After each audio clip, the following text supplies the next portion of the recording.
Bismillahirrahmanirrahim. Assalamualaikum warahmatullahi wabarakatuh. Alhamdulillahi ala ihsani wa syukru lahu ala taufiqihi wa amtinani. Asyhadu an la ilaha illallah wahdahu la syarika lahu ta'ziman sya'ni. Wa asyhadu anna Muhammadan abduhu wa rasuluhu ila ridwani. Allahumma sholli alaihi wa ala alihi wa ashabihi wa ikhwani. Kita masih melanjutkan bahasan kita tentang iman kepada malaikat, kepada para nabi dan kepada kitab-kitab yang Allah turunkan kepada para rasul. Sebagaimana perkataan At-Tahawi, beliau berkata, wa nu'minu bil malaikati wan nabiyyin.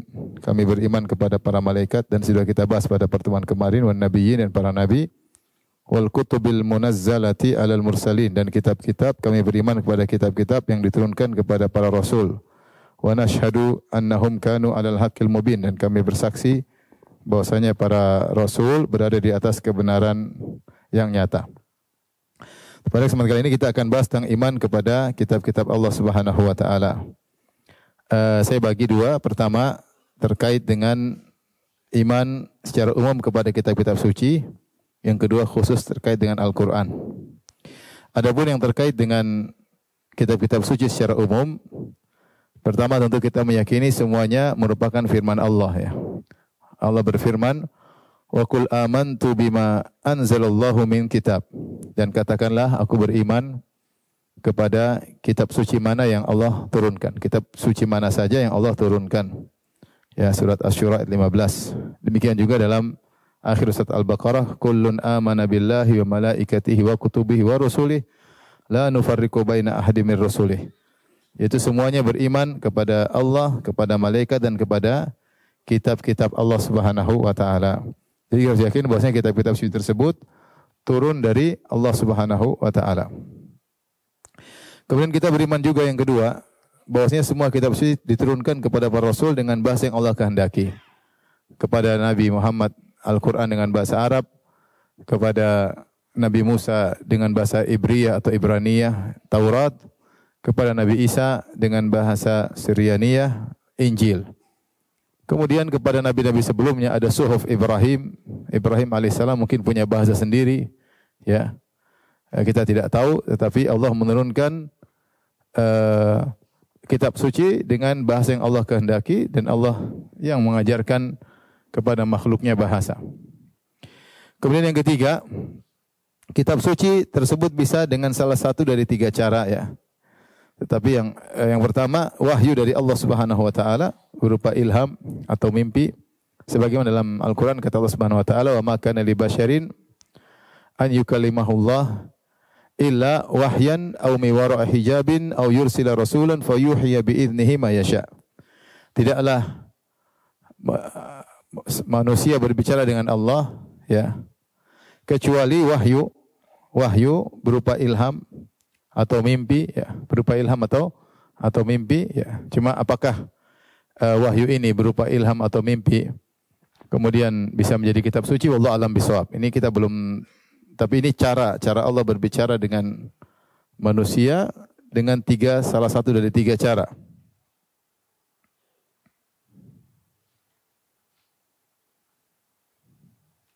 Lihat dalam surat Asy-Syura ayat 51. Ya, Asy-Syura ayat 51, ya.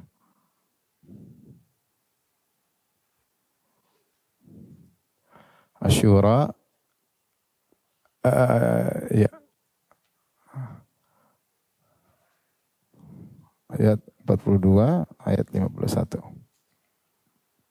Kata Allah, wa ma kana li basyarin ayyukallimahullah illa wahyan. Tidaklah seorang manusia pun Allah berbicara dengan dia kecuali dengan tiga cara, ya. Yang pertama illa wahyan, dengan wahyu. Wahyu itu dengan ilham. Allah melemparkan ilmunya langsung ke hati sang nabi, atau lewat mimpi, karena wahyu bisa juga lewat mimpi. Au mi wara'i hijab, atau di balik hijab. Maksudnya secara langsung. Secara langsung seperti Taurat. Ya, Allah berbicara langsung dengan Nabi Musa alaihissalam, lalu Allah turunkan Taurat yang Allah tulis dengan tangannya langsung. Demikian juga Nabi SAW berbicara dengan Allah langsung mi wara'i hijab ketika Mi'raj. Ketika Isra Mi'raj, ya. Tetapi tidak menurunkan kitab suci, hanya Allah berbicara langsung. Jadi cara berbicara menyampaikan ilmu kepada manusia, berbicara langsung, wahyu atau bicara langsung. Yang ketiga, aw yursila rasulan fayuhyiya bi'idnihi ma yasha. Ya, innahu alimun hakim. Atau Allah mengutus rasul yaitu malaikat Jibril kemudian memberi wahyu dengan izin Allah Subhanahu wa taala apa yang Allah kehendaki, ya. Jadi kitab suci dua cara ini, adapun cara pertama wallahu alam saya tidak tahu apakah ada contohnya, tapi kalau cara ini ada, ya, yaitu Nabi Musa alaihissalam atau mengutus rasul seperti Nabi Muhammad sallallahu alaihi wasallam. Al-Qur'an itu Allah turunkan melalui Jibril alaihissalam. Adapun yang Allah bicarakan dengan Nabi Muhammad sallallahu alaihi wasallam ketika Mi'raj maka bukan bagian dari Al-Qur'an. Sudah sering kita sampaikan tidak semua firman Allah adalah kitab suci. Firman Allah banyak. Allah berbicara dengan malaikat. Ya, Allah memerintahkan para malaikat, Allah bicara dengan para rasulnya, tapi tidak semua menjadi kitab suci. Adapun Al-Qur'an maka melalui Jibril. Qul nazzalahu Ruhul Qudus. Sungguhnya Al-Qur'an itu diturunkan oleh Ruhul Qudus yaitu malaikat Jibril mir rabbik, dari Rabbmu, ya. Kemudian yang perlu kita ketahui juga tidak semua rasul diketahui kitab sucinya. Tidak semua rasul diketahui kitab sucinya. Yang kita ketahui cuma sebagian. Bahkan tidak semua rasul kita ketahui, ya. Wa rusulan lam naqsushu alaika wa rusulan qad qasasnahu alaika min qabl wa rusulan lam naqsushu alaik. Ada rasul-rasul yang kami sudah ceritakan kepada engkau wahai Rasulullah, dan ada rasul-rasul yang kami belum ceritakan kepadamu. Ya, kalau rasul-rasul saja tidak kita ketahui semuanya, apalagi kitab-kitab sucinya, ya. Tapi kitab suci banyak rasul dikasih kitab suci. Taib. Kemudian yang jadi perhatian kita, kitab-kitab suci terdahulu sebelum Al-Quran tidak terjamin keotentikannya. Tidak terjamin keotentikannya, ya. Kenapa? Karena Allah menyerahkan penjagaannya kepada para pendeta, ya. Ya. Kata Allah Subhanahu wa taala, "Bimastuhfidzu min kitabillah." Ya. Yahkum bihan nabiyyuna alladzina aslamu lilladzina hadu warabbaniyuna wal ahbaru bimastuhfidzu min kitabillah. Banyak Taurat itu ditegakkan hukum, yang menegakkan hukumnya adalah para nabi, para ruhban, para ahbar, ya. Mereka menjadikan Taurat sebagai hukum bagi lilladzina hadu, kepada orang-orang Yahudi. Jadi orang Yahudi berhukum dengan Taurat. Tapi Allah mengatakan bimastuhfidzu min kitabillah, yang mereka ditugaskan untuk menjaga kitab Allah, ya. Jadi Allah tidak menjamin penjagaan kitab-kitab sebelumnya, tapi ditugaskan kepada para ahbar, kepada rabbaniyun, kepada para ulama mereka, kepada ahli ibadah mereka. Namun ternyata mereka tidak bisa menjaga. Oleh karenanya ada sekitar 4 model tidak terjaganya Taurat atau kitab Alkitab sebelumnya. Seperti diantaranya sebagian mereka mengarang kitab suci, mereka tambah-tambahkan, mengarang ayat-ayat baru. Seperti Allah Subhanahu wa taala, "Fawailul lil ladzina yaktubuna al-kitaba bi aydihim tsumma yaquluna hadza min indillahi liyashtaru bihi tsamanan qalila." Maka celaka, ya, bagi orang-orang yang menulis kitab suci dengan tangan-tangan mereka. Kemudian mereka berkata bahwasanya ini dari Allah Subhanahu wa taala. Fawailul lahum mimma katabat aydihim, celaka atas apa yang mereka tuliskan. Fawailul lahum mimma yaksibun, dan sungguh celaka perbuatan mereka. Di sini Allah sebutkan celaka sampai 3 kali. Allah jelaskan ada pendeta-pendeta yang mengarang kitab suci sendiri, ya. Demikian juga ayat yang lain Allah berfirman, "Wa inna minhum la fariqan yalwuna alsinatahum bil kitabi litahsabuhu minal kitabi wa ma huwa minal kitab. Wa yaquluna huwa min indillahi wa ma huwa min indillah. Wa yaquluna 'ala Allahil kadhiba wa hum ya'lamun." Dan di antara mereka ada sekelompok orang yang memutar-mutar lisannya sehingga mengucapkan sesuatu, litahsabuhu minal kitab, sehingga kalian menyangka itu bagian dari Taurat atau dari Injil. Wa ma huwa minal kitab, padahal itu bukan dari Taurat dan juga bahkan dari Injil. Ya, mereka lakukan itu supaya kalian menyangka itu dari kitab suci. Ini cara mereka menambah-nambah ayat. Mereka menambah-nambah ayat. Jadi Allah kabarkan mereka menambah-nambah ayat, ya. Demikian juga di antaranya mereka melupakan ayat. Kata Allah, wa nasu hadzam mimma dzukiru bih. Wa nasu hadzam mimma dzukiru bih. Mereka lupa ya sebagian dari yang diingatkan kepada mereka. Mereka lupa. Jadi Rasul datang untuk mengingatkan bahwasanya ada ayat-ayat yang kalian lupakan. Menunjukkan bahwasanya kitab mereka tidak otentik lagi karena ada yang dilupakan. Demikian juga di antaranya ada yang disembunyikan. Ya.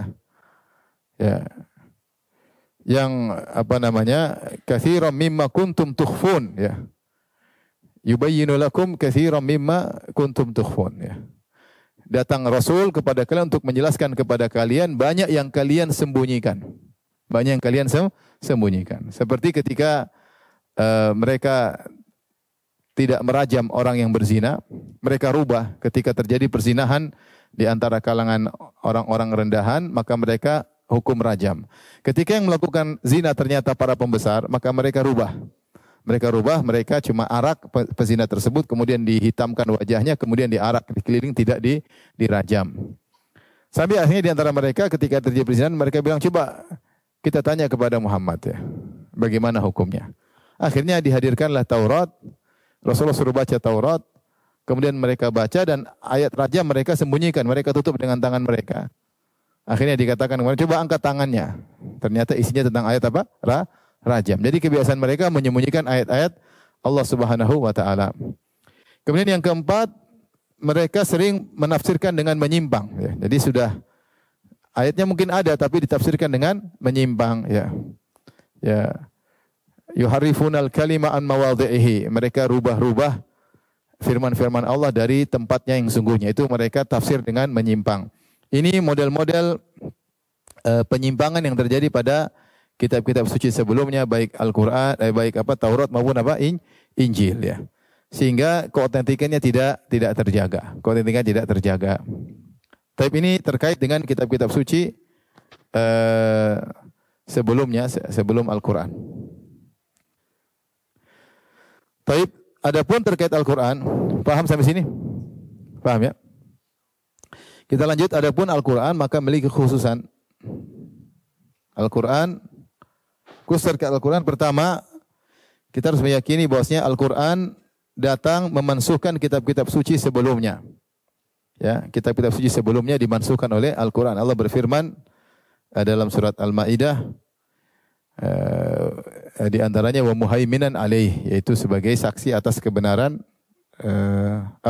atau apa namanya, ketika turun Al-Qur'an maka kitab-kitab suci tidak digunakan lagi karena Allah telah menjadikan agama sempurna, ya.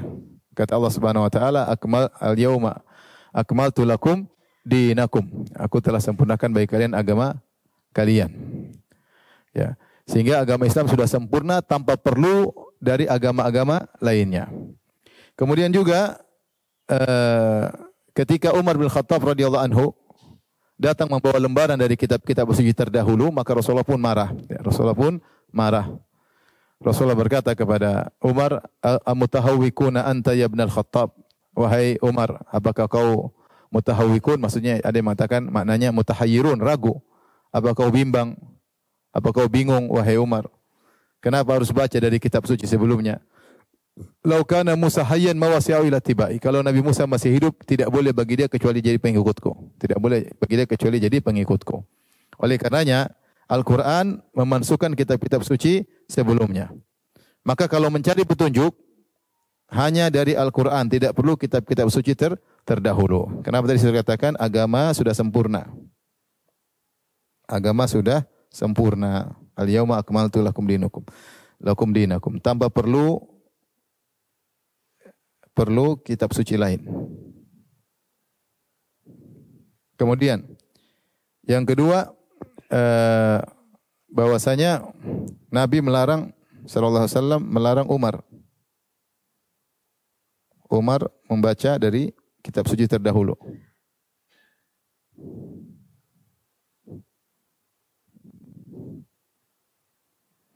Dari lembaran kitab suci terdahulu. Ya, Rasulullah SAW ketika marah menunjukkan bahwasanya tidak boleh lagi kita berdalil dengan kitab suci terdahulu. Kemudian Allah mengabarkan juga, kata Allah Subhanahu wa taala, "Inna hadzal Qur'an yahdi lillati hiya aqwam." dalam surat Al-Isra. Kata Allah Subhanahu wa taala, Al-Qur'an memberi petunjuk kepada yang terbaik.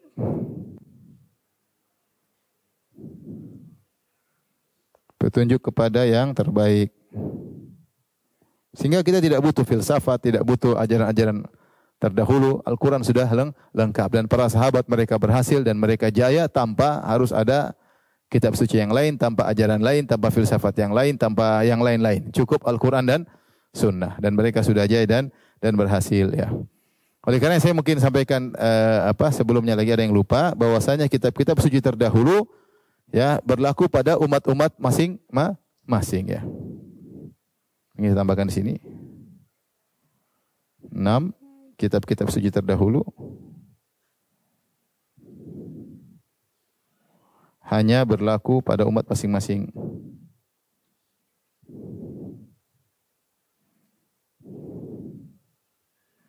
Hanya berlaku pada umat masing-masing ya.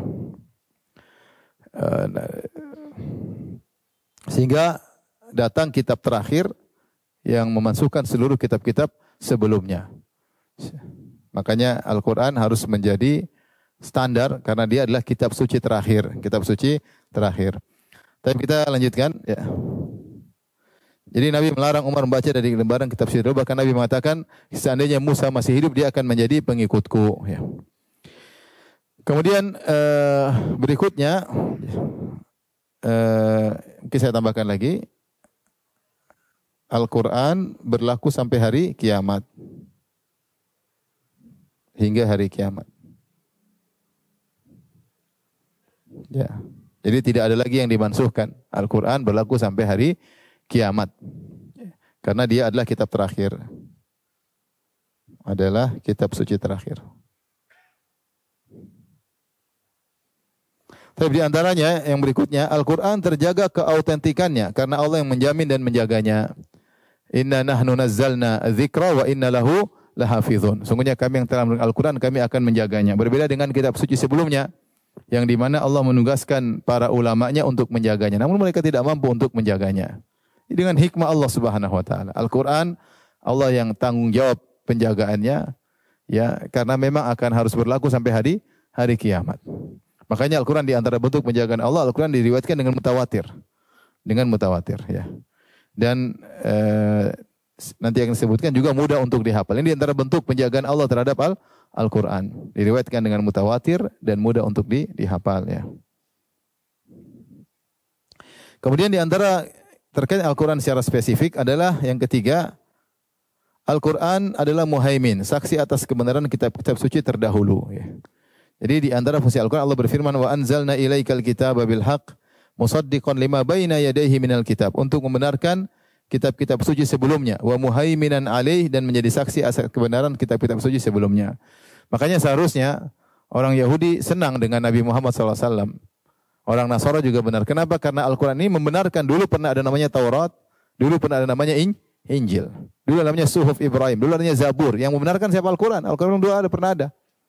Dan bahkan Al-Quran mengabarkan perkara-perkara yang pernah disebutkan dalam kitab-kitab suci sebelumnya. Itu sebagian isi dari kitab-kitab suci tersebut. Maka Al-Quran adalah saksi, ya, fungsinya diantaranya saksi atas kebenaran kitab-kitab suci sebelumnya. Bahwasanya pernah turun kitab-kitab suci tersebut. Bahkan Al-Quran menukil sebagian isi dari kitab-kitab suci tersebut. Maka seharusnya Yahudi Ahlul Kitab bangga dan beriman kepada Rasulullah. Karena Rasulullah membenarkan bahwasanya mereka benar-benar Ahlul Kitab. Pernah turun kitab suci kepada mereka. Kemudian di antara keistimewaan Al-Quran, Al-Quran adalah mukjizat. Allah menantang manusia untuk mendatangkan semisalnya, dan ini tidak berlaku pada kitab-kitab suci sebelumnya. Ya. Al-Quran khusus, dan dia adalah mukjizat Nabi Muhammad SAW. Ya. Adapun nabi-nabi sebelumnya, mukjizatnya bukan berupa kitab suci, tapi berupa mukjizat yang lainnya. Umur hissiyah, perkara yang bisa diperhatikan, dilihat. Seperti Nabi Musa adalah tongkatnya jadi ular atau keluar cahaya dari tangannya. Ya. Nabi Saleh berupa onta yang keluar dari batu dan macam-macam. Nabi Muhammad SAW adalah khusus Al-Quran menjadi mukjizatnya. Maka Allah tantang manusia untuk mendatangkan semisal Al-Quran. Ini bukti bahwasanya Al-Quran adalah firman Allah, bukan karangan manusia. Karena kalau Al-Quran karangan manusia, orang bisa niru. Tapi Al-Quran adalah firman Allah Subhanahu wa taala. Allah tantang dengan mendatangkan Al-Quran semisalnya. Allah berfirman, "Qul ini ijtama'atil insu wal jinnu ala ya'tu mithli hadzal Qur'an la ya'tuna bimithlihi walau kana ba'dhum li ba'dhin dhahira." Kalau manusia dan jin berkumpul untuk mendatangkan semisal Al-Quran, mereka tidak mampu. Allah turunkan tantangan, jadi 10 surat. Bi asyri suwarim muftariyatin. Kalau tidak mampu, datangkan 10 surat aja. Enggak mampu datang semisal Al-Quran lengkap, ya 114 surat, datangkan yang 10 surat. Ternyata tidak ada yang mampu lagi. Kalau gitu satu lagi tantangannya, fa'tu bi suratim mithli. Ya, datangkan satu surat. Ternyata ya tidak ada yang mampu. Tidak ada yang mampu. Maka inilah mukjizat sampai hari kiamat. Di antara keistimewaan Al-Quran, Al-Quran adalah mudah untuk dihafal. Ini di antara cara Allah menjaga Al-Quran. Walaqad yassarnal Qur'ana lidzikr. Sungguh kami mudahkan Al-Quran untuk dihafal dan untuk dipelajari.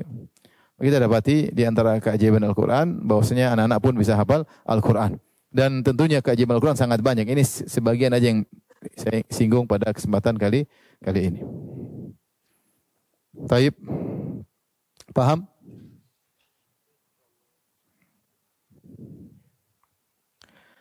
Taib. Adapun bentuk-bentuk kufur kepada kitab suci, apa saja bentuk kufur? Pertama, kufur atau mengingkari seluruh kitab-kitab suci dari Allah. Mengatakan kitab suci bukan dari Allah, ini kekufuran. Ya.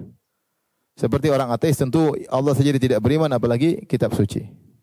Ateis, dia tidak beriman kepada Allah. Seperti juga adalah kaum musyrikin Arab. Kaum Quraisy. Kafir Quraisy. Kaum kafir Quraisy mereka meyakini Allah tapi mereka tidak meyakini Allah turunkan Al-Qur'an kepada Nabi Muhammad sallallahu alaihi wasallam, ya. Mereka tidak percaya. Jadi mereka bilang Al-Qur'an in hadza illa qaulul bashar. Al-Qur'an hanyalah perkataan manusia. In hadza illa sihru yu'thar. Ini hanyalah sihir yang Muhammad dapatkan dari orang-orang sebelumnya. In hadza illa qaulul bashar, hanyalah perkataan manusia, ya. Ya, sehingga mereka menamakan Al-Quran adalah sihir. Ya. Kafir Quraisy meyakini Allah, tapi mereka tidak meyakini Allah menurunkan Al-Quran kepada Nabi Muhammad SAW. Kalau ateis, Allah pun mereka tidak percaya. Taib.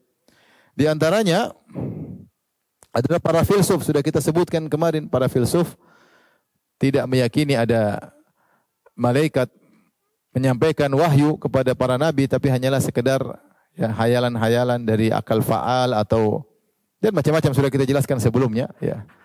Bahwasanya nabi harus memiliki kuwatut ta'thir, ya, kuwatun nafs, dan beberapa kekuatan sehingga akhirnya dihayalkan seperti ada ayat-ayat Allah, tapi mereka tidak meyakini ada Allah berbicara menurunkan Al-Qur'an kepada para rasul. Sama meyakini kitab suci perkataan manusia, ini juga adalah kekufuran. Atau meyakini firman Allah adalah makhluk, ya, ini juga adalah kekufuran, ya. Berarti bukan firman Allah Subhanahu wa taala, ini juga kekufuran. Ini model kekufuran mengingkari kitab-kitab suci tersebut dari Allah. Siapa yang mengingkari kitab suci dari Allah, berarti dia telah kafir. Kemudian di antaranya beriman kepada sebagian kitab suci saja. Ini juga menunjukkan kekufuran. Seperti Yahudi hanya beriman kepada Taurat, tidak beriman kepada Injil dan Al-Quran. Yahudi tidak beriman kepada Injil dan Al-Quran, sehingga mereka kafir, hanya mau beriman kepada Taurat. Nasara hanya beriman kepada Taurat dan Injil, tapi tidak beriman kepada apa? Al-Quran. Maka ini tidak beriman kepada satu kitab, sama seperti tidak beriman kepada seluruh kitab. Sama tidak beriman kepada satu Rasul, seperti tidak beriman kepada seluruh Rasul. Jadi siapa yang hanya mengimani sebagian kitab suci, mengingkari sebagian yang lain, maka dia telah kufur. Telah kufur. Wa may yakfur billahi wa malaikatihi wa kutubihi wa rusulihi wal yawmil akhir faqad dhalla dhalalan ba'ida. Siapa yang kafir kepada Allah, kepada hari akhirat, kepada kitab-kitab sucinya, kepada hari akhirat, maka dia telah sesat. Yang ketiga, di antara bentuk kufur kepada kitab suci, beriman kepada sebagian isi kitab suci dan menolak sebagian yang lain. Seperti beriman sebagian ayat dalam Al-Quran, tapi menolak sebagian ayat yang lain. Kalau bagi zaman sekarang, ya. Allah berfirman, "Afatu'minuna bi ba'dil kitabi wa takfuruna bi ba'd." Ini cerita orang Yahudi. Orang Yahudi mereka hanya beriman kepada sebagian Taurat dan mereka menolak sebagian isi apa? Taurat, ya. Nah, siapa yang meniru mereka sama kufur. Jadi orang Yahudi dulu mengimani sebagian ayat Taurat dan menolak sebagian ayat Taurat. Perbuatan mereka mengimani sebagian kitab, isi kitab Taurat dan menolak sebagian isi kitab Taurat adalah kekufuran. Ya, maka tidak boleh meniru-niru mereka. Siapa yang beriman kepada sebagian isi Al-Quran, saya hanya beriman sebagian, menolak sebagian, maka ini juga merupakan kekufuran. Di antaranya memperolok ayat-ayat Allah Subhanahu wa taala, memperolok ayat-ayat Allah. Qul abillahi wa ayati wa rasulihi kuntum tastahzi'un? Apa kalian memperolok Allah dan ayat-ayatnya dan para rasulnya? Siapa yang mengejek ayat-ayat Allah maka dia telah kufur, ya. Di antara kekufuran terhadap Alkitab, menganggap Al-Quran itu ada tafsir. Ada tafsir zahir dan ada tafsir apa, batin. Ini firqah-firqah batiniyah. Mereka selalu mengatakan Al-Quran itu ada zahirnya, ada batinnya. Dan yang benar itu yang batinnya. Ini salah. Jangan ikut tafsir zahir. Yang benar tafsir apa? Batin. Batinnya dapat dari mana? Ini batinmu sendiri, ya. Ini ngeri, sehingga mereka tafsirkan dengan tafsir aneh-aneh. Ini dilakukan kebanyakan oleh batiniyah seperti di golongan Ismailiyah, ya. Seperti sebagian orang Syiah, mereka tafsir dengan tafsir batin. Seperti yang menafsirkan innallaha ya'murukum an tadhbahu baqarah. Allah perintah kalian menyembelih sapi. Sapi betina maksudnya Aisyah misalnya. Batinnya. Seperti Allah berfirman, wa daraballahu mathalan lil ladzina amanu imra'ata fir'aun. Disebut dalam buku tafsir mereka ini. Ya, saya nukil dalam buku saya 33 Banyolan Akidah Syiah. Dan Allah beri perumpamaan kepada orang beriman tentang istri Fir'aun. Idh qalat rabbi ibni li 'indaka baitan fil jannah. Ya. Ketika istri Fir'aun itu Asiyah bintu Muzahim berdoa, ya Allah bangunkanlah aku istana di surga. Kata mereka, yang dimaksud dengan Fir'aun adalah Utsman bin Affan, yang dimaksud dengan istrinya adalah Ruqayyah bintu Muhammad. Ini tafsir batin. Ya.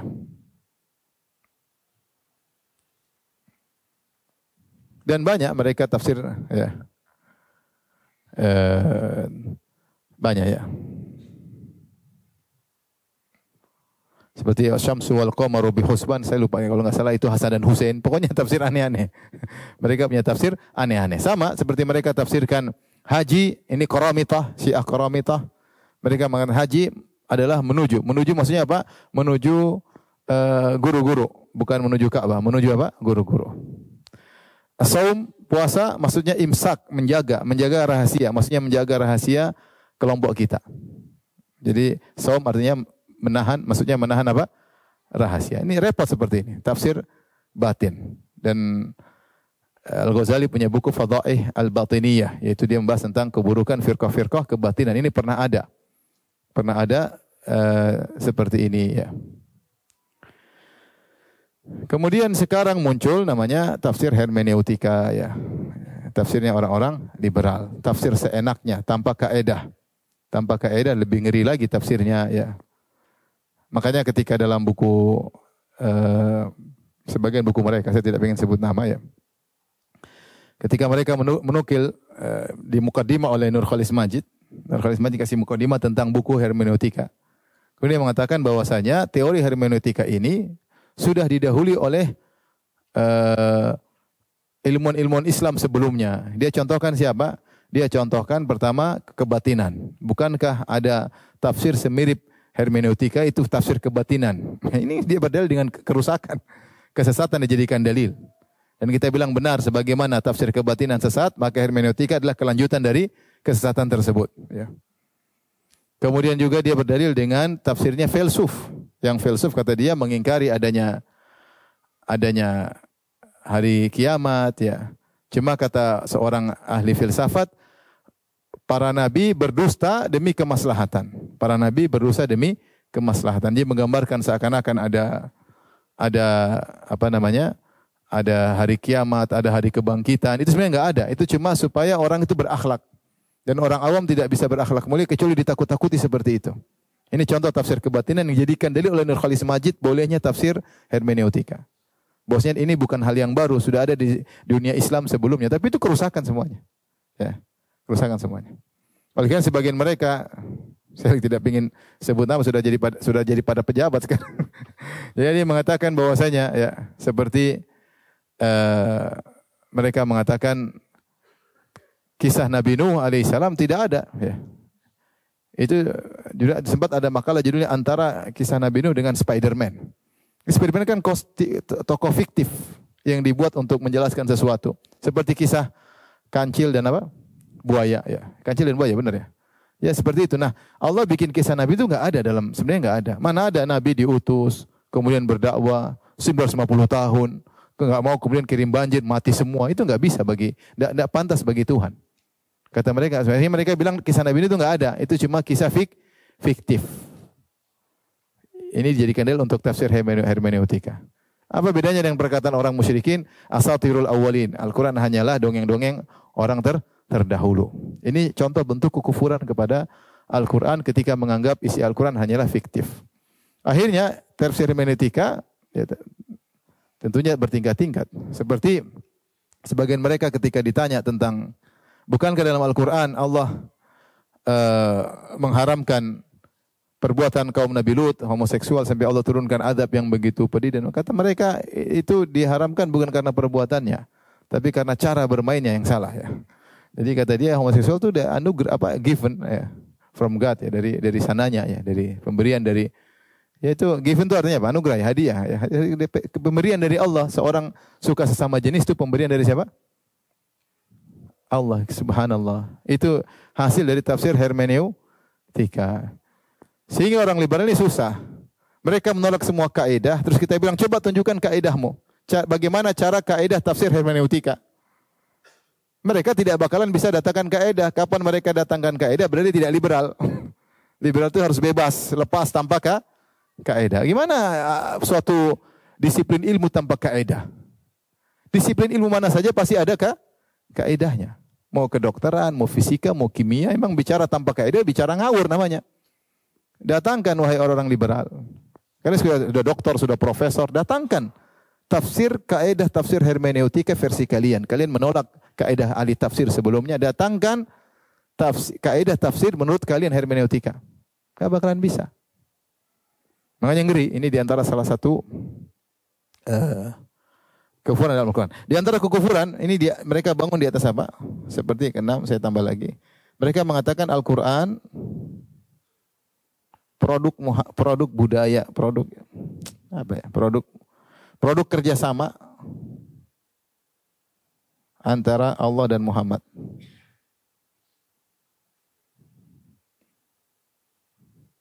Jadi mereka untuk menghilangkan kesakralan Al-Quran sehingga mereka leluasa untuk mentafsir Al-Quran, mereka bikin isu seperti ini. Kata mereka Allah tidak punya bahasa, kalau gitu Allah hanya kasih ide pokok kepada Muhammad, kemudian Muhammad SAW mengungkapkan dengan bahasa dia, yaitu bahasa Arab, yang bahasa Arab tersebut Muhammad ungkapkan 1400 tahun yang lalu, ya, yang relevan dengan orang-orang di zaman itu, ya. Sehingga kita jangan terikat dengan tekstual. Karena tekstual itu hanya khusus Muhammad berbahasa Arab 1400 tahun yang lalu. Terus bagaimana? Yang penting kita kenali ide pokok Al-Quran, kemudian kita kelola lagi. Ini repot. Akhirnya mereka tidak menganggap kesucian tekstual Al-Quran. Sehingga mereka berani mengatakan, saya nukil dalam disertasi saya. Ini saya tidak asal ngomong ya. Mereka mengatakan Al-Quran itu produk budaya kerjasama antara Allah dengan siapa? Dengan Nabi Muhammad SAW, yang dimana Muhammad itu terikat dengan kondisinya sebagai orang Arab, dengan tradisi orang Arab, dan kondisi saat itu. Maka tidak boleh kita ambil tekstual, yang karena tekstual Al-Quran itu hanya cocok untuk orang-orang Arab 1400 tahun yang lalu. Nah sekarang kita harus berijtihad. Ya.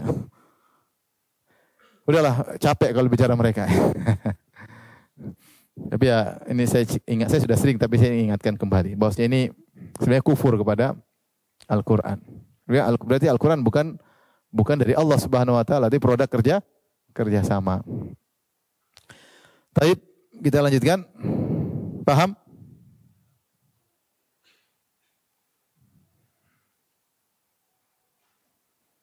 Baik, kita lanjutkan perkataan At-Tahawi setelah itu. Beliau berkata, wa nusammi ahla kiblatina muslimin mu'minin. Dan kami menamakan ahlul kiblat di antara kami dengan nama muslimin mu'minin.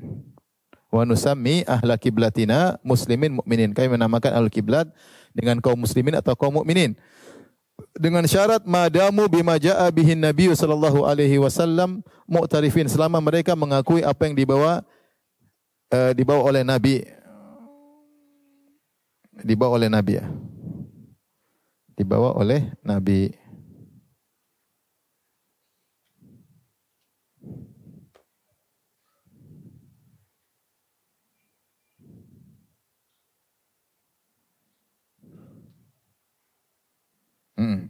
Selama mereka mengakui apa yang dibawa oleh Nabi sallallahu alaihi wasallam, mu'tarifin yaitu mengakui. Mengakui. Walahu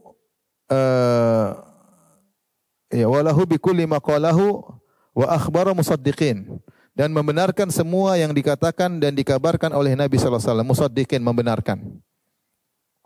Ini pembahasan disinggung oleh At-Tahawi rahimahullahu taala dalam kitabnya, kitab akidahnya ini, untuk tidak bermudah-mudah mengkafirkan dan tidak bermudah-mudah mengeluarkan seorang dari hukum zahir ya. Jadi beliau mengatakan wa nusammi ahla kiblatina, semua ahlul kiblat yaitu yang sama-sama salat menghadap kiblat, maksudnya adalah muslimin mukminin ya, mukminin dan muslimin. Yaitu siapa yang mengaku Islam, yang mengaku Islam dan menghadap kiblat meskipun ahlul bid'ah dan pelaku maksiat selama tidak membatalkan Islamnya, maka kami namakan dia Islam. Ada orang datang secara zahirnya dia salat menghadap kiblat, bukan menghadap Baitul Maqdis, bukan menghadap timur ya. Kemudian dia salat dengan cara salat kita, maka dia muslim. Mau dia ahlul bid'ah, mau dia pelaku maksiat ya. Mau siapapun dia, selama dia menghadap kiblat, maka dia adalah muslim. Selama dia mengakui apa yang Nabi bawa dan membenarkan apa yang Nabi kabarkan. Itu selama dia tidak mendatangkan pembatal keislaman. Hukum asal seorang muslim adalah muslim. Dan istilah ini datang dalam hadis Rasulullah SAW bersabda, man shalla salatana, siapa yang salat dengan salat kami, wastaqbala kiblatana, dan menghadap kiblat kami, yaitu kemana kiblat kaum muslimin? Ke Ka'bah. Ka'bah ya. Ke Ka'bah. Wa akala dhabihatana, dan makan sembelihan kami, tidak ragu-ragu ya. Karena sama muslim ya, makanan orang muslim mereka makan. Beda dengan Yahudi. Yahudi sebagian makan Islam dia enggak mau. Dia punya kriteria yang ketat ya, lebih ketat daripada orang Islam. Makanya saya punya kawan di Melbourne, dia punya teman Yahudi kerja sama. Dikasihlah sesuatu makanan kepada kawan saya, kata kawan saya, ini halal enggak? Kata Yahudi tadi, kami lebih halal daripada kalian. Lebih ketat kriterianya. Intinya siapa yang sholat dengan cara sholat kita ya, kemudian menghadap kiblat dan dia tidak ragu-ragu untuk makan sembelihan kita, fahuwal muslim, maka dia seorang muslim. Lahu malana, maka bagi dia apa yang bagi kita berlaku, wa alaihi ma alaina. Nah, apa yang wajib bagi dia, wajib bagi kita, wajib juga bagi dia. Apa yang boleh bagi kita, boleh juga bagi dia. Lahu malana, yaitu apa yang boleh bagi kita, boleh bagi dia. Wa alaihi ma alaina, dan apa yang wajib bagi kita juga wajib baginya. Ini salah satu hadis yang menguatkan pernyataan At-Tahawi. Demikian hadis yang lain, umirtu an uqatilan nasa hatta yaqulu la ilaha illallah. Aku diperintahkan untuk memerangi manusia sampai mereka mengucapkan la ilaha illallah. Mengucapkan la ilaha illallah secara zahir, la ilaha illallah. Fa idza qaluha, kalau mereka sudah mengucapkan la ilaha illallah, wa sallau salatana, jadi sudah ucapkan syahadatain, kemudian salat seperti salat kita, wastaqbalu kiblatana, dan mereka menghadap kiblat sebagaimana kiblat kita, yaitu di Ka'bah, wa dzabahu dzabihatana, dan mereka juga sembelih seperti kita menyembelih, fahuwa faqad hurrimat alaina dima'uhum, maka haram bagi kita darahnya, wa amwaluhum, tidak boleh kita ambil hartanya, illa bihaqqiha, kecuali dengan haknya, wa hisabuhum 'ala Allah, dan hisab mereka kembali kepada Allah ya. Kecuali kalau mereka melanggar. Kalau mereka melanggar harus dibunuh, ya sudah, kita bunuh secara zahirnya. Mereka murtad, mereka melakukan kufuran, maka kita bunuh, hisab mereka kembali kepada Allah. Jadi Rasulullah mengajarkan kita hukum dengan zahir. Maka dalam dua hadis ini atau yang diambil sarinya dari At-Tahawi dari hadis ini bahwasanya kita menghukum orang dengan apa zahirnya, dengan zahirnya. Selama dia salat seperti salat kita, selama dia menghadap kiblat seperti kiblat kita, mau dia pelaku maksiat, mau dia ahlul bid'ah, selama dia menyembelih seperti kita, dia makan sembilan kita, maka dia adalah orang muslim mukmin, orang muslim mukmin. Baik.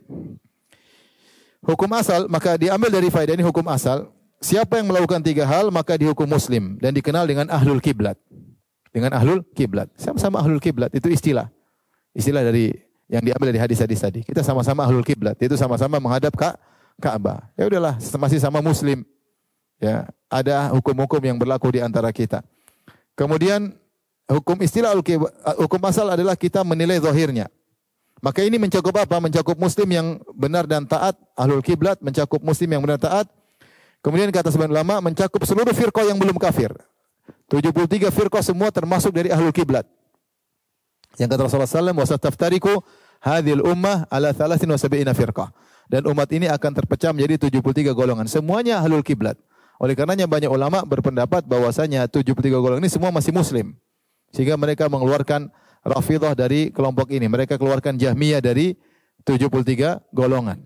Kata mereka Jahmiyah bukan Islam. Tetapi Mu'tazilah, Khawarij ini semua masih muslim. Ya, Murji'ah semuanya masih muslim.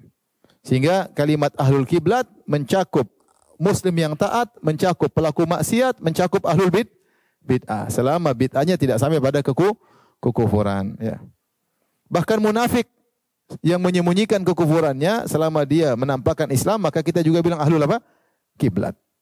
Kita memperlakukan dirinya dengan hukum zahir sebagai seorang muslim. Adapun dia kafir urusannya dengan Allah Subhanahu wa taala. Makanya Nabi SAW memperlakukan orang-orang munafik dengan hukum Islam. Karena secara zahir mereka ahlul kiblat, ahlul kiblat. Baik. Berikutnya, hukum asal bisa berubah jika melakukan pembatal keislaman. Ya. Kalau mereka membatalkan keislaman, baru hukumnya bukan ahlul kiblat lagi, sudah kafir, kafir. Dan ini secara umum dalam rangka membantah orang Khawarij dan Mu'tazilah yang mudah mengeluarkan seorang dari nama muslim atau mukmin. Sebagaimana sudah kita bahas pada pertemuan lalu. Pelaku dosa besar menurut Khawarij adalah kafir dan menurut Mu'tazilah adalah fi manzilah bainal manzilatain. Mereka tidak mau pasang nama muslim atau mukmin, enggak mau. Maka seakan-akan At-Tahawi bantah mereka. Mereka mengatakan hukum asal adalah kita katakan muslimin mukminin. Meskipun pelaku dosa besar. Selama mereka salat dengan salat kami sebagaimana sabda Nabi, selama mereka salat menghadap kiblat kita, selama makan dari sembilan kita, maka mereka muslim, ya. Meskipun pelaku dosa besar, meskipun pelaku bid'ah, ya, maka mereka adalah muslim. Tidak seperti perkataan Khawarij yang mengatakan pelaku dosa besar kafir, atau Mu'tazilah yang mengatakan pelaku dosa besar keluar dari Islam meskipun tidak kafir. Yaitu di antara dua kedudukan. Tapi paham? Tapi berikutnya kita bahas sekarang ini persyaratan tadi dikatakan ahlul kiblat punya syarat, yaitu kata Tahawi madamu bima jaa bihin nabi sallallahu alaihi wasallam mu'tarifin, dengan syarat selama mereka mengakui apa yang dibawa oleh nabi. Walahu bikulli maqala au akhbar musaddiqin, dengan syarat yang kedua mereka membenarkan semua yang dikatakan oleh nabi. Kalau mereka tidak memenuhi syarat maka mereka bukan ahlul kiblat. Kayak kita singgung di sini sedikit. Tadi mu'tarifin madamu, ya, kata tadi madamu selama mereka mengakui dan membenarkan. Nah, di sini ada lawan-lawannya, lawan dari mengakui dan membenarkan, ya. Di antaranya adalah al-jahad, mengingkari. Lawan dari al-i'tiraf. Al-i'tiraf lawannya adalah al-jahdu, mengingkari. Mengingkari maksudnya gimana? Ya, dia menolak hukum dalam Islam yang masyhur. Dia mengatakan salat tidak wajib. Salat tidak wajib. Berarti dia mengingkari hukum apa? Islam. Dia mengatakan salat tidak wajib. Padahal semua orang muslim tahu namanya salat itu wajib. Dia mengatakan salat tidak wajib. Tidak wajib. Tidak wajib salat seperti ini. Yang wajib yang penting iling katanya. Karena salat artinya doa, doa artinya ingat, iling. Udah iling Allah selesai, sudah salat, ya. Dia mengingkari salat. Seperti saya pernah ketemu orang, dia salatnya gimana? Duduk, gelar kain putih, semedi. Itu sholat saya, kata ini bukan sholat. Sholat yang kayak kita ke masjid, oh itu nggak wajib. Ini bukan orang Islam. Ini bukan orang Islam. Karena dia mengingkari hukum sholat yang ma'ruf, yang kita jalankan. Dan itulah ciri-ciri Islam. Ya. Ciri-ciri Islam. Dia mengingkari sholat. Seperti mengingkari wajibnya zakat. Zakat tidak wajib. Padahal dia rukun Islam. Zakat tidak wajib. Seperti menolak haramnya khamar. Khamar tidak haram. Ini namanya dia tidak mengakui, tapi dia menolak. Hukum-hukum yang secara Islam diketahui, semua orang tahu. Namanya orang muslim pasti tahu zina itu haram. Tahu atau tidak? Tahu. Semua orang muslim tahu mabuk itu pasti haram. Tahu tidak? Tidak ada yang ragu. Gak tahu kalau Gen Z sekarang ya. Gen Z. Tapi semua orang muslim dari kita kecil kita tahu ini semuanya haram. Semua orang tahu sholat itu wajib. Semua orang tahu nikah sesama mahram tidak boleh. Oleh karenanya datang dalam satu hadis, ada seorang di zaman Nabi, dia menikahi mantan istri bapaknya. Padahal Allah berfirman, "Wala tankihu ma nakaha abaukum." Janganlah kalian menikahi wanita yang pernah dinikahi oleh bapak kalian. Sudah dinikahi oleh bapak, meskipun bapak meninggal atau bapak ceraikan, enggak boleh dinikahi karena otomatis menjadi mahram. Ada seorang kemudian dia nekat nikah. Ya. Maka akhirnya Nabi menyuruh seorang sahabat untuk membunuhnya dan mengambil hartanya. Dibagi menjadi 5, itu jadi seperti ghanimah karena dianggap murtad. Di antara penjelasan para ulama disebut oleh Ibnu Taimiyah dan juga Ibnu Hajar. Ibnu Hajar membawakan maksudnya karena dia menghalalkan perbuatan tersebut. Yaitu mengingkari pengharaman nikah sesama mahram. Dia mengingkari, makanya dia praktekkan. Karena dia mengingkari tersebut, maka Nabi suruh untuk membunuhnya karena dia bukan lagi ahlul kiblat. Faham? Ini contoh lawan daripada mengakui membenarkan adalah mengingkari jahat. Mengingkari hukum Islam yang sudah jelas diingkari. Taib. Yang kedua, di antara lawan dari mengakui membenarkan adalah al-imtina, menolak. Apa maksudnya menolak? Iltizam, yaitu iltizam maksudnya saya menganggap, kalau iltizam itu saya mengakui ini saya wajib untuk melakukan hukum ini. Tapi kalau imtina, yaitu dia bilang ini hukum hanya berlaku pada orang lain, adapun bagi saya tidak. Bagi saya tidak. Misalnya dia mengatakan, sholat wajib memang, tapi saya sudah mencapai hakikat, saya tidak perlu sholat. Ini contoh, dia yang tadi, dia tidak mau, saya tidak wajib. Karena dia menganggap bahwasanya yang wajib hanya orang yang belum mencapai makrifat. Adapun saya sudah mencapai makrifat. Makrifat atau meripat. Sehingga dia masih sudah makrifat, saya tidak perlu sholat. Kau sama Nabi Muhammad SAW mana lebih makrifat? Rasulullah aja sholat sampai pingsan-pingsan tetap aja sholat. Kau sama Umar mana lebih makrifat? Umar saja lagi terluka parah masih pingin sholat lagi. Mana yang makrifat? Ya. Jadi dia menganggap sudah tidak dia tidak termasuk dia tidak terlazimkan oleh hukum ini karena dia keluar, karena dia punya kelebihan. Sama seperti di zaman Abu Bakar, sebagian orang tidak mau bayar zakat. Kata dia ayat itu berlaku ketika Muhammad masih hidup. Sekarang sudah enggak berlaku bagi kami. Allah berfirman, "Khudz min amwalihim." Ambillah wahai Muhammad dari harta mereka. Akhirnya diperangi oleh Abu Bakar, dianggap kafir oleh Abu Bakar As-Siddiq. Di antaranya mendustakan seperti Jahmiyah, mendustakan seperti Ja'ad bin Dirham mengatakan lam yukallimillahu Musa taklima, Allah tidak pernah bicara dengan Nabi Musa, wa lam yattakhidillahu Ibrahim khalila, Allah tidak pernah menjadikan Ibrahim sebagai kasihnya. Jadi jelas menolak, mendustakan ayat. Ayat Allah bilang wattakhadallahu Ibrahim khalila, Allah menjadikan Ibrahim sebagai kasihnya, kata dia enggak ada. Allah mengatakan Allah berbicara dengan Nabi Musa, dia bilang enggak ada Allah bicara dengan Nabi Musa. Maka Ja'ad bin Dirham, ya, bosnya Jahmiyah atau gurunya Jahm bin Safwan, dikafirkan karena dia menolak, mendustakan ayat-ayat Allah Subhanahu wa taala. Sampai diriwayatkan oleh sebagian ahlul bidah ketika baca ayat dia pingin, kalau bisa saya pingin hapus ini ayat ini. Dia tidak pas, ini ayat kok begini ya. Kayaknya dia pingin hapus. Nah, berbeda dengan orang-orang yang mentakwil sifat. Berbeda dengan para pentakwil sifat.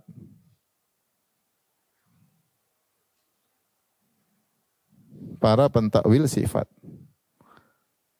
Apalagi ada wajhun fil lugha, apalagi memang dalam secara bahasa ada kemungkinan. Mereka ini tidak mendustakan, mereka tidak mengingkari, mereka menerima, tetapi mereka takwil. Oleh karena sebab itu mereka tidak dikafirkan dan mereka masih dianggap ahlul kiblat, ya. Karena mereka membenarkan ayat-ayat Allah, tetapi mereka takwil, ya. Seperti mereka bilang ini adalah maknanya ini, ya. Mereka menolak sifat wajah, mereka menolak sifat-sifat Allah banyak, mereka takwil, ya. Karena mereka dalam bahasa ada menunjukkan hal demikian, ya. Maka ini tidak dikafirkan, tapi meskipun mereka terjerumus dalam bid'ah takwil. Karena mereka tidak mengingkari. Beda dengan Ja'ad bin Dirham, dia mengingkari. Kata dia enggak ada, begini enggak ada. Ya, ini kalau mengingkari ayat maka kafir. Baik, demikian saja ya.